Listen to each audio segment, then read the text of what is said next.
Students, इस lecture में हमारा आर्टिकल है 3.7.1 Newton's second law and linear momentum. Students, पिछले लेक्चर में हमने ये बात कही थी कि जब भी कोई मूविंग ऑब्जेक्ट को रोकने की कोशिश की जाती है तो वो रोकने वाले ऑब्स्टिकल पर फोर्स लगाता है और स्टूडेंट्स ये फोर्स लीनियर मोमेंटम की वजह से होता है। स्टूडेंट्स, इस लेक्चर में हमने लीनियर मोमेंटम और फोर्स के दरमियान जो रिलेशन है उस मूविंग ऑब्जेक्ट की वजह से उसको डिराइव करना है, यानी कि फोर्स F और लीनियर मोमेंटम के दरमियान रिलेशन को हम इस लेक्चर में डिस्कस करेंगे।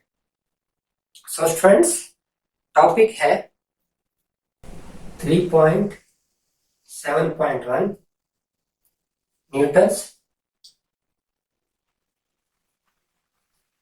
Second law and linear momentum.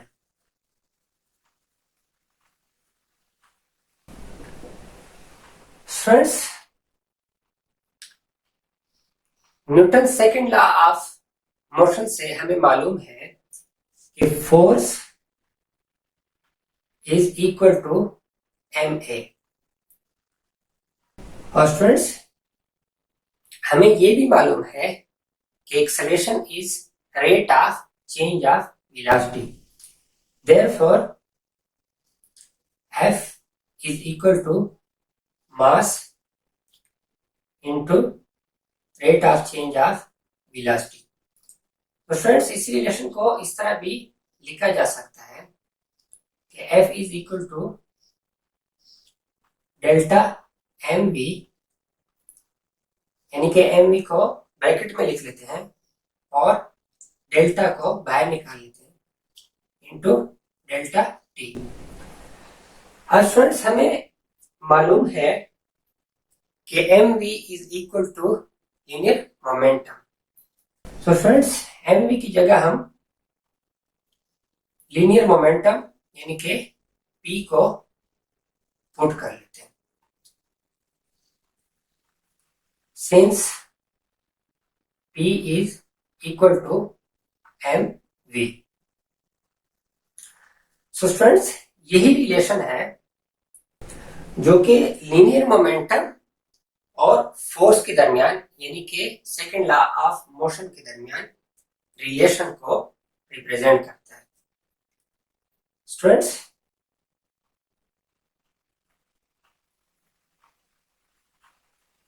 इस रिलेशन से हमें मालूम होता है कि rate of change of linear momentum is equal to force.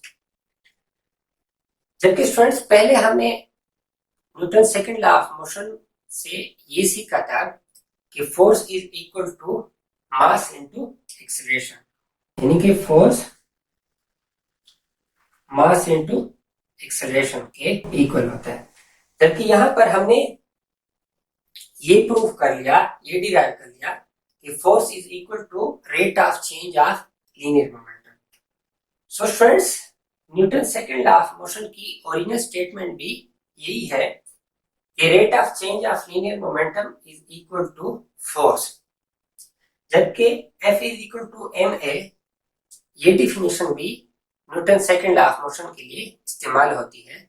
जबकि बेहतरीन definition Newton second law of motion की यही है कि जब भी लीनियर मोमेंटम में चेंज आता है तो वो फोर्स के इक्वल होता है।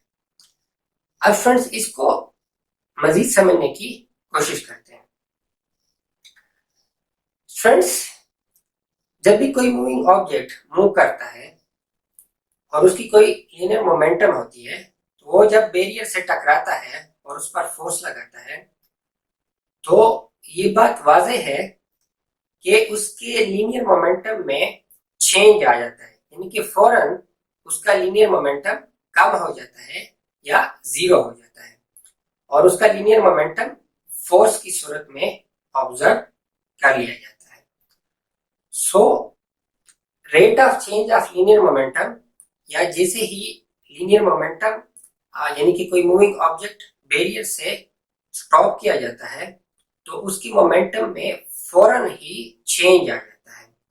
लिहाजा that change of linear momentum is expressed as a Newton second law of motion या rate of change of momentum is equal to force. So change in momentum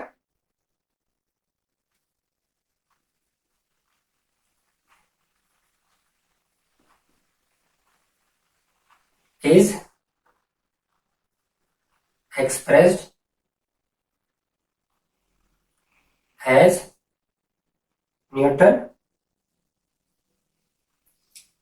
second law.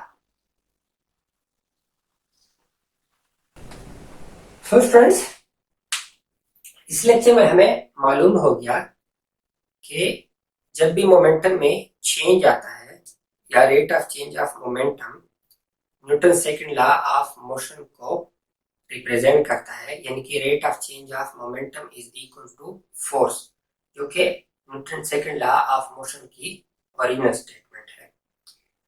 So friends, next lecture में हम impulse and change of momentum के बारे में बात करेंगे, और तब तक स्टूडेंट्स आप लोग Newton second law and linear momentum के आर्टिकल को बुक में स्टडी कर लें।